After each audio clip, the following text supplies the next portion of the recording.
So draft day is over. The draft class for the New Orleans Saints is complete for 2025, and so yeah, we're gonna take a look at some other interesting things that happened with this draft class. So yeah, welcome everybody to the BrewCrew channel. My name is Hayden Brewer, and like I said before, today's video will be looking at the draft class for the New Orleans Saints, and it's a pretty interesting one, and has not gotten a lot of fans too happy with the team, but there's no surprise about it. This is the Saints that we're talking about, and apparently they can't do anything right to make us happy. But I'm gonna tell you all my opinions about this draft class and how I feel, and definitely how I felt about the course of the big thing that happened was the Shedeur Sanders situation, with Shedeur Sanders dropping all the way down to the 5th round. So, with that out of the way, let's go ahead and get into the video.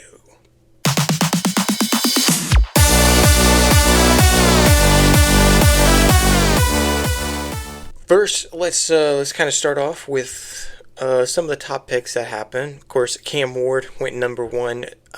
Travis Hunter went number 2 to the Jaguars, not to the Browns. The Browns traded with the Jaguars, traded the 5th and 2nd pick. The Browns did not go Shedeur, though, sadly, in the top 5, which a lot of people kind of thought he would be picked up at. LSU owned Will Campbell, went 4th overall, and Abdul Carter went to New York. So that was the top 4 sort of for this draft, and it's definitely pretty shocking. And then came all the way down to us at the number 9 position. Of course, I said a lot in a couple of videos that I did. Of course, talking about Shedeur, even Jackson Dart was options for us to take, and thinking that we were going to take a first-round quarterback, and we didn't. We went with an offensive tackle in Kelvin Banks Jr. out of Texas. Now, I didn't really know much about this guy, but after that, I definitely was interested to see all this guy's accolades. Now, looking at it now with, of course, us getting Kelvin Banks, it's not a bad pick. It's not a bad pick. It's just at the time and still kind of feeling like I felt like we should have maybe gone something else. But this is the Saints we're talking about, where the Saints apparently always want to use their first round picks for offense or defensive line, because that's happened over the past couple years, despite, yes, we did get Olave and, of course, Marshawn Lattimore in the first round in the drafts that we drafted them, but that was because we had 2 first-round draft picks. The other one was offensive defensive line. So it's just apparently a habit that I'm now just going to expect every year, every draft, we're going to draft an offensive or defensive line in the first round. We're never going to draft, unless we get 2 picks, there's a 99% chance the Saints, with that second pick, is going to pick an offense or defensive line. They ain't going to pick a linebacker. They ain't going to pick safety. They ain't going to pick running back, receiver, quarterback. Ain't going to pick nothing. But I was like, okay, you know what? Shedeur, after the first round, Shedeur was still on the board, and I was like, okay, second round. We'll get to the second round, though, in a bit, because I know there's a good bit, if not a lot, of the Saints fans right now that is not happy with what we did for the second pick. Some fans are not happy with this first round pick, but this is not a bad pick, because this definitely helps with the offensive line, because we just lost Ryan Ramczyk to retirement, who was an outstanding player, all-pro player for our offensive line for many years. It felt longer, but it wasn't even that long. I don't think it was even 10 years. But it was probably a good decision to go offensive line, because then that helps. You have Fuaga on one side of the other tackle position. You have Reese and Penning, I believe, at the guard positions. You got Eric McCoy at the center position, and then potentially you could have Kelvin Banks at the other side. I mean, if they're going to do the same thing that we did Fuaga, he's going to be a day 1 offensive tackle starter. So, I mean, I'm definitely interested to see. And also, this guy has a good bit of accolades. He was the Outland Award winner and also the Lombardi Award winner. Um, if you guys do not know what those two awards are for, those two awards are for like the best like offensive lineman, best tackler, whatever in the nation. He won both of those. Of course, Will Campbell is also one of the best tackles coming into this draft and in the nation, but he got picked before him. Not saying that Will Campbell it was bad of a pick for Patriots, but the Patriots just liked him more than Kelvin. And I definitely feel like we definitely struck good with Kelvin Banks looking at his accolades with those two trophies and a consistent All-American, conference All-American with SEC, and was a big part for Texas making their run to the playoffs and to the conference championship. So I definitely believe this is a pretty good pick. It's not the worst first round pick. It's definitely not the pick that I was expecting us because I said multiple times like we could have gone cornerback. I mean, even Will Johnson. Will Johnson fell down until like I think the third or second round, I believe. So like Will Johnson was a projected first round pick. Nobody picked him up, and we were a team favored to pick him up as well. Which I'm shocked we didn't pick up, but yeah. So it's not the worst pick. It definitely helps with the offensive line, but it definitely gave me the sense of like, okay, I just didn't like that. Of course, the Giants did the thing that we should have done. They literally traded the third. I think it was the 30th pick with the Bills. Was it the Bills? I don't know. They traded the 30th pick with someone, and they picked up Jackson Dart. And I'm like, we could have done the same freaking thing, and we didn't. We could have gotten Jackson Dart or could have got Shador. I mean, I don't know. I mean, there's the video out there with Deion Sanders not happy with us picking Kelvin Banks and not picking Shador. So I don't know what the issue is. I'm not going to try to go too much into like the whole Shador thing, but that was definitely crazy seeing him go out of the first round and go all the way down to the fifth round to the Browns of all teams, who earlier in the draft got Dylan Gabriel. Like, we'll get to the quarterbacks who got picked before Shador as we actually move on to the first quarterback who was picked up before Shador, and the third quarterback taken ever in this draft after Jackson Dart, picked by us at pick number 40 in the second round, Louisville quarterback Tyler Show. Tyler Show, who apparently is a 7-year player, a 7-year veteran in college, 25 years old. He will be 26 technically. Technically will be turning 26 going into the start of the draft. So this was definitely a crazy pick that I knew and saw was a potential pick that we were going to get or do, because not only was the us, there was a lot of other teams who was looking at him being this guy's actually good. Even though, yes, there's people freaking posting the gosh dang videos out there of the horrible throw he threw at the combine and then the freaking weird play he did at Louisville, but it's like, I don't think we have to freaking like decide how a guy is going to be because of one freaking video play or one combine throw that he throws, like, is going to decide how good of a, like, I don't think he's going to be the starting quarterback, but if it helps with our quarterback room, it helps.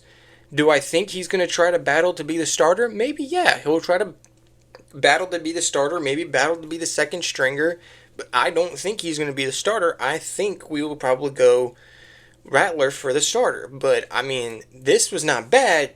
It was just shocking to me a little bit that we actually ended up getting him. And the Saints, I'm looking at their Instagram page right now, they actually posted his career stats over his career. Excuse me. Which is not bad, and I looked at his some of his highlights and all that. He's more like an improvised quarterback, is what they were showing, and is what people were saying as well. More of an improvised type quarterback with a pretty good arm. He actually had a pretty good season this past year in 2024. Threw for over 3,100 yards. I believe it was like 23 passing touchdowns, and he actually won the Comeback Player of the Year award for like I think the comeback player because like this was his final team he played for. He only spent this 1 year with Louisville because he played with other teams. Oregon was his first team, and I also apparently found out that he will actually be reuniting with Jawan Johnson, because apparently they were teammates back at Oregon. because that was the first team that Tyler Show played for. So his career stats actually add up not pretty bad to 7,820 passing yards and 59 career passing touchdowns with a 63% completion percentage, career completion percentage. I'm saying so many freaking words at a time, I know. But those are his career stats. I'll probably pop it up on the board. This, of course, is off their Instagram page. So, I mean, it's not bad stats. Like, it's not bad stats. Was he worth potentially using our second round? I don't know. That's definitely the other thing. It's like, we got him in the second round, but I mostly just said to myself, as long as it was a Jalen Milroe. Because if it was Jalen Milroe, I definitely would have been more mad at the Saints than I would be about this. This I'm actually okay with, even though there was other quarterbacks like Dylan Gabriel and Will Howard who didn't get picked up until like in the later rounds as well, you know. But I mean, a lot of eyes were on Tyler Show going into day two, especially for the day two rounds, and it looks like we pulled the trigger and finally got ourselves a quarterback. So I mean, like I said before, it helps with the QB room. Finally gets us a quarterback in there with Haener and Rattler. Still don't know what the frick is going on with the whole Derek Carr situation. So I believe this kind of definitely helps with the quarterback room. I still think Rattler's going to be the starter, but I mean, we'll just have to see what happens through the training camps going into the start of the season. So, well, we'll just have to see. So third round, actually, we had two picks in the third round. The first pick in the third round, the 71st pick, was another Texas player on the defensive side, defensive tackle Vernon Broughton. I don't know how to say his last name, but player out of Texas, pretty good player. I mean, definitely could help with our defensive line.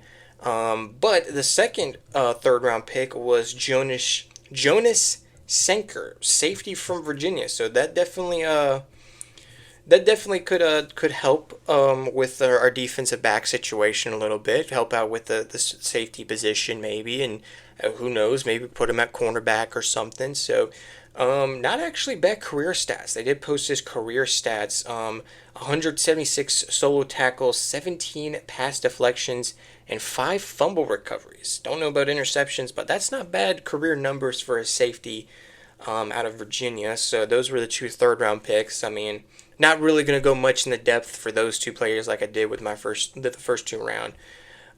Fourth round pick, we actually ended up picking a pretty good linebacker. I think I remember seeing his name. Danny Stutzman, I think is how you say his last name, with the 112th pick.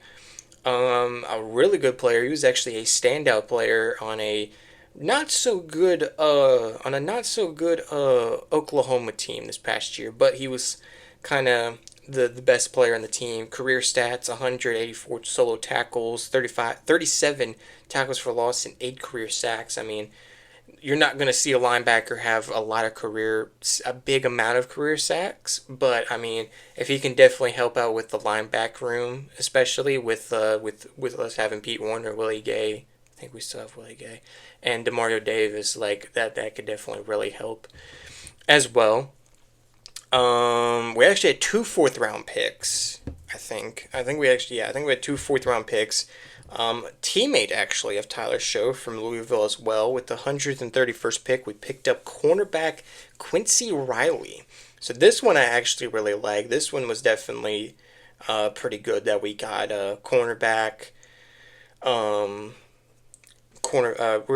pretty good pick that we got. Cornerback definitely helps out with the cornerback room a little bit as well. 112 solo tackles, 15 career interceptions, and 40 career pass deflections. So not bad career stats for him. So a pretty good fourth round pick. And mostly just kind of skimming through these last. I do remember seeing this. So we got a running back. 6th round with the 184th pick. We got Devin Neal, the running back from Kansas. So, I mean, help out the running back room as you can. I mean, I don't know what else we could do at that position. Of course, with us potentially having Kamara, of course, Keandre Miller trying to rise up a little bit as a star backup, and I think we do still have Jamal Williams, so I mean, could help out a little bit. Maybe he could do some stuff on maybe the return game if he has that speed. 49 career rushing touchdowns, over 4,343 career rushing yards.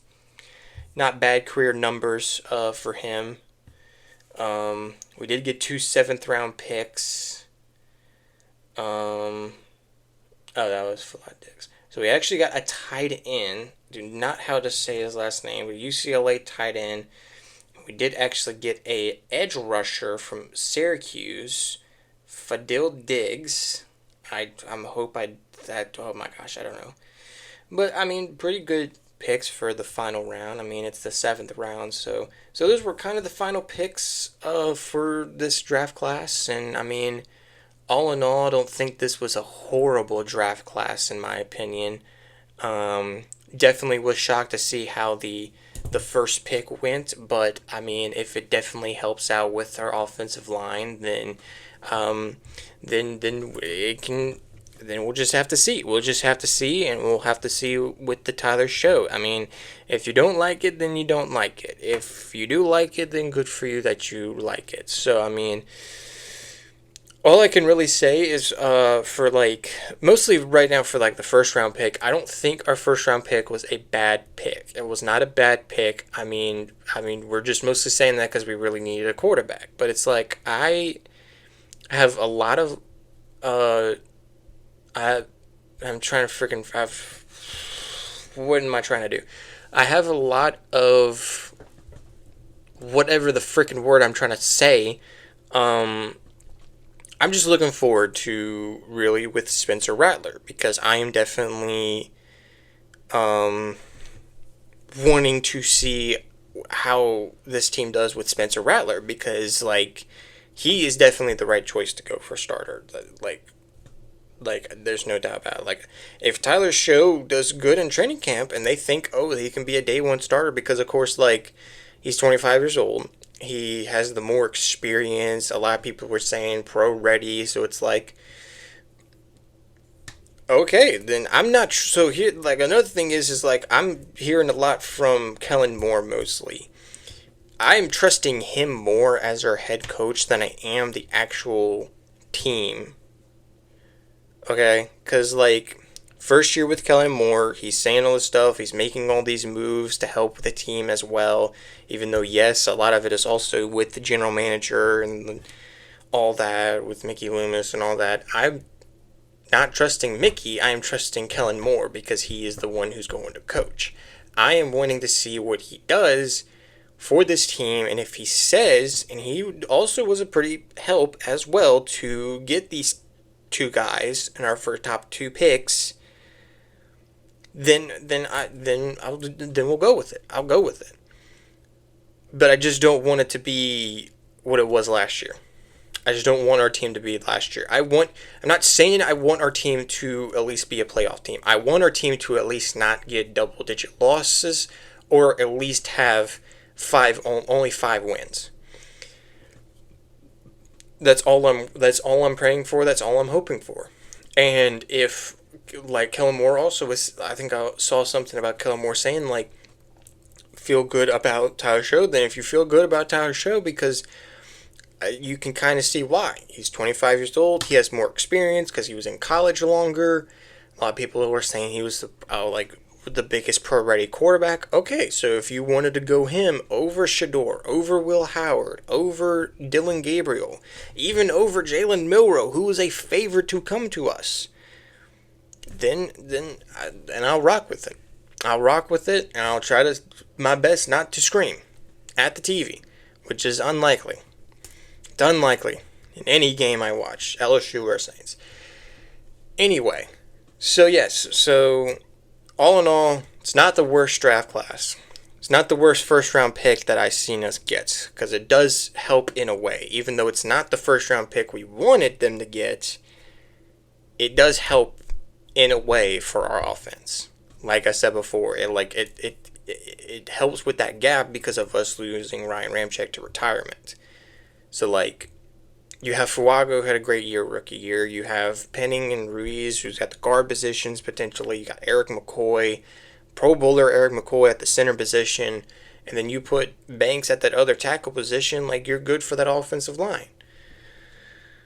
Again, I'm saying it like 1,000 times in this freaking video. Just gonna roll with it. Just going to see how training camp goes, and then just going to see how this next season goes. So hope is in Kellen Moore to see what he can do with this team, especially going into training camps. So we'll see. All right, ladies and gentlemen. So try to not be too long. I know I kind of want to say talk a little bit more about like other draft news, especially with the Shedeur Sanders thing. But I kind of wanted to focus more on talking about the Saints draft class as much as I did want to talk about Shedeur Sanders. Oh, and also I'm just now realizing I didn't actually say the other quarterbacks that were taken before Shedeur. Milroe, Dylan Gabriel, I believe Will Howard. I think those were the only quarterbacks I know. I think there was a couple other quarterbacks that were taken before Shedeur, and then Shedeur was finally picked up at the 5th round. So I was even shocked that Jalen Milroe got picked up before Shedeur. Like, I don't even know why the Browns had to wait until the 5th round to freaking finally pick him up. But I mean, his name was finally called. I mean, my dad actually told me that he saw or he heard that apparently, like, if he went undrafted, he was going to go to the UFL and go play there. So that would have been pretty crazy if that would have happened. But I mean, we'll just have to see. So anyway, with that out of the way, ladies and gentlemen, hope you guys enjoyed this video. If you guys did, make sure to hit that like button. And if you guys are not new, hit that subscribe button and also hit the notification bell for future upcoming videos on this channel. Of course, definitely we'll try to get some more videos out when I can, or when I can, or whatever. Anyway, so yes, again, subscribe, hit the notification bell, again, like the video if you guys enjoyed. And with all that out of the way, hope you guys have an amazing day. I'll see you guys in the next video. Peace.